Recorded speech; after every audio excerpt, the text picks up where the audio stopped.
Okay, we're going to go ahead here and we're just going to kind of do some selective baseline video for the Orange County Reclamation Project. I'm going to walk you through the model in just a second, but before we do that, let's take a quick look at what we've got set up. We're going to show you a single pump operation right now. I got the water level set in the wet well itself at elevation 73. We do have a 36-inch sewer in place, and I'm going to walk through and talk to you about that in just a second. And then we've looked at a variety. We've actually already gone through all of our baseline testing. We're coming back now to get a little bit of video. We often do that just so that we can summarize what we're seeing and kind of tell you as things, you know, if we know something's going to change, we can bring that up. We've done some testing with different pipes blocked. We're going to show you now all the flows through a single pump. So let's go ahead and take a look. So first thing we're going to do is a quick model overview. I'm looking at it from the side here. This type of an intake study or model study is a difficult one to visualize because of the fact that we've got these submersible pumps in here. We're looking at it from the back side.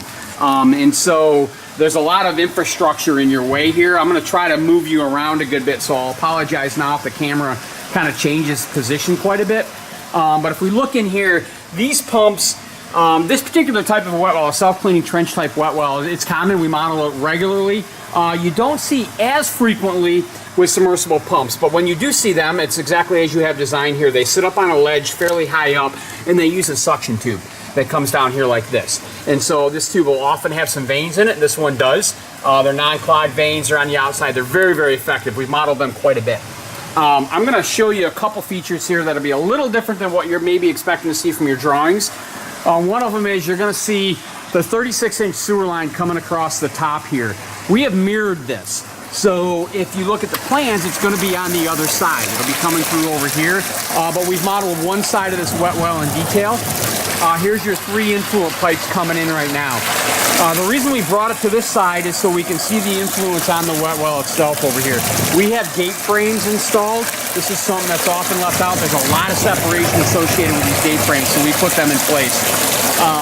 4 pumps in detail here. The other side, we can just pull some flow through if we want to. And right now, we've got this pipe coming in at the correct elevation. So you can see here, there's a long run to let it set normal depth in this pipe. This is actually a quick overview of the lab here for those who don't make it out for the witnessing. But we've got a long run of pipe here coming in so that it's able to get normal depth in the pipe. And it's going to come and just literally plunge out here like this. So there's going to be some good discussion about that when the witnessing happens. So flow comes out into our lab network out here. We've got individual control valves on the suction lines. And then we have orifice plates on our inflow line out into this large box here, as well as this pipe right here, this 36-inch sewer line. Single pump operator, you can see here, a lot of plunging flow. Lots of air entrainment in this out here. So if there is any H2S concern, we're certainly going to worsen it with this. So we'll talk about ways that maybe we can improve on this just a little bit. So right before we put some dye in here, I want you to notice something. There's no splitter going up the OG crest here. It's actually sitting up here. So we have it fabricated, and there's no bollards out here. There's no baffling out here or sloping. The reason for that is we're trying to, well, one of the reasons for the model study was to identify some cost-saving measures if they're necessary. We've modeled a lot of these trench types. One of the features here, the fillet that goes up the slope, is not always necessary. It's a relatively expensive feature. We're bringing it down here to go ahead and show you that we do have it. We fabricate these.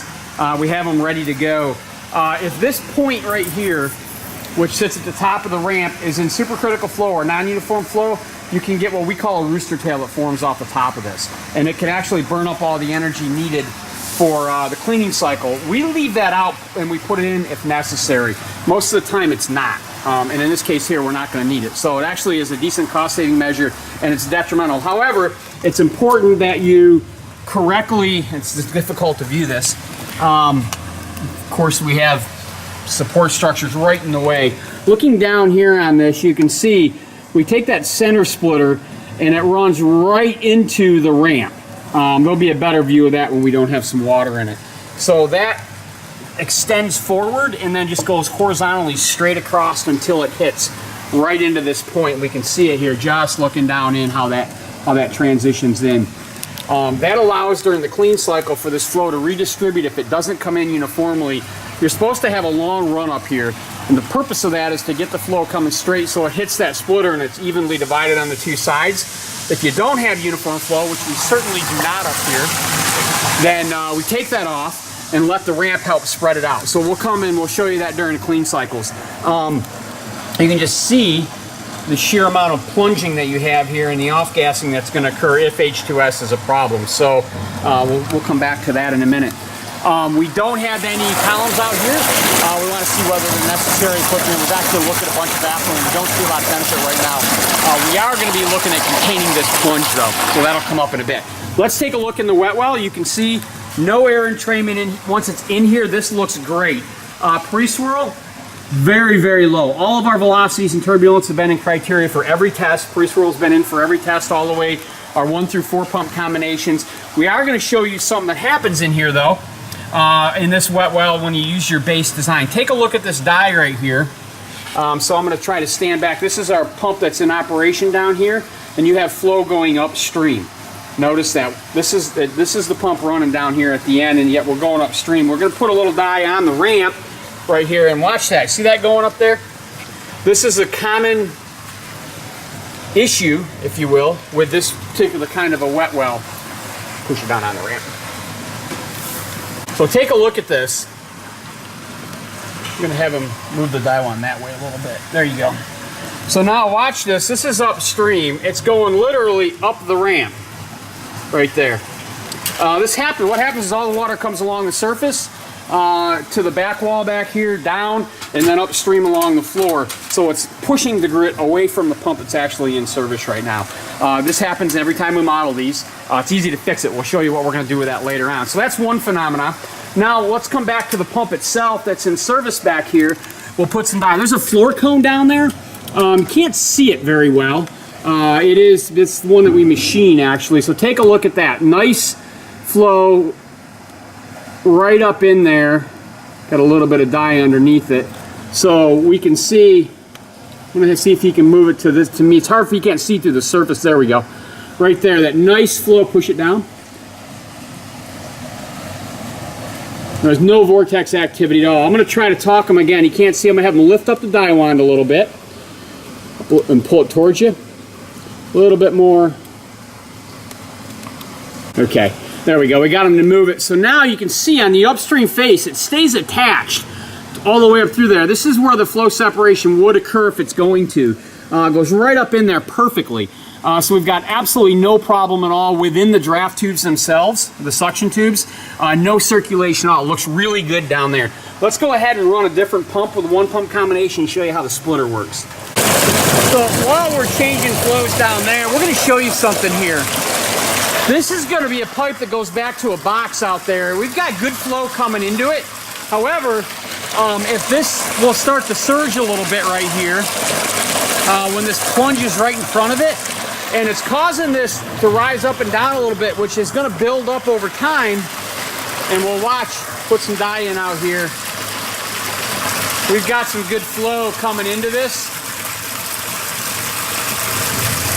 And then every so often, this will actually kind of pillow up and pile up right here and cause that to sort of surge back and forth a little bit. So we may just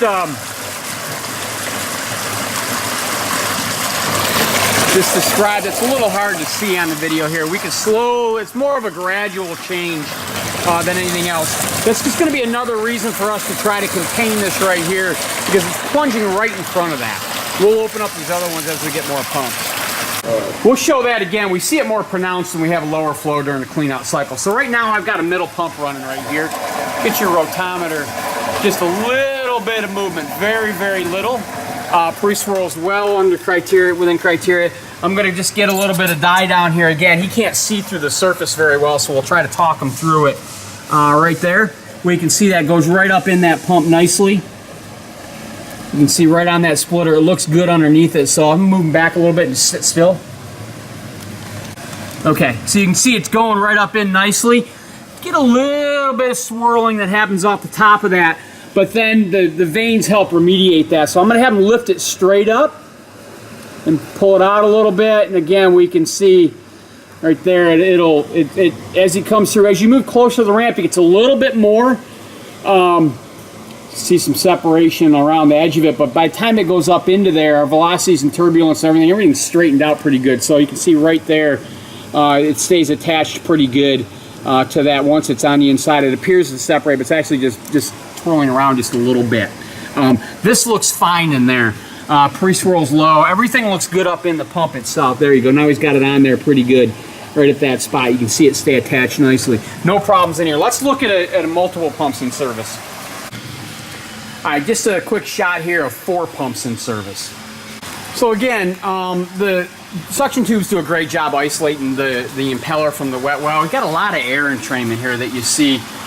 With this pipe operating here, plunging down in, it seems to push a little bit of water that way, and we don't get diving quite as much.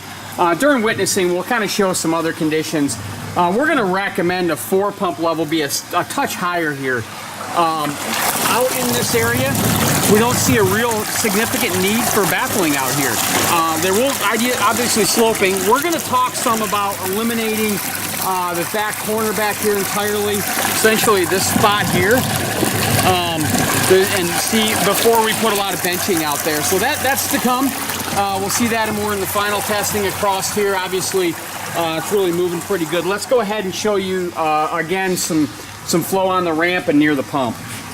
So again, you can see here, it just goes right up that ramp, just like that. So the top of the ramp's up there. Just big recirculation pattern. Let's come back. You can shut that off. We look at the pumps. Very little rotation in any of these as we move down through here. So the looks good. We'll just put a little bit of dye down underneath it, and we'll show you how that looks in between pumps. First of all, right here, we can see again we're feeding that pump from the downstream side. So it should be feeding it from the upstream side, and it's not. So once it gets up in there, it looks pretty good. We'll flip it to the other side of this and take a look at it. And to orient you, this is the first pump down the line. We take a look down here, and right there, you see it kind of going away from the pump, right in front of that suction bell. So we need to get this all kind of going towards the pump. So it doesn't look real good on that side of it right there, but once it gets up in, if this were a traditional VTSH pump with the impeller sitting right there, it'd be much more of a problem, but now it kind of goes up. The solution to that is a curtain wall that we put right here. We'll be showing you that as we come along a bit later. Just wanted to go ahead and get some brief video before we show you a couple of minor features we want to optimize. Again, we have taken the splitter off, and we'll come back to that later on. We've got some clean out video already, and then we just see that just a lot of air entrainment just sort of plunging down into here. We're going to be looking at containing that.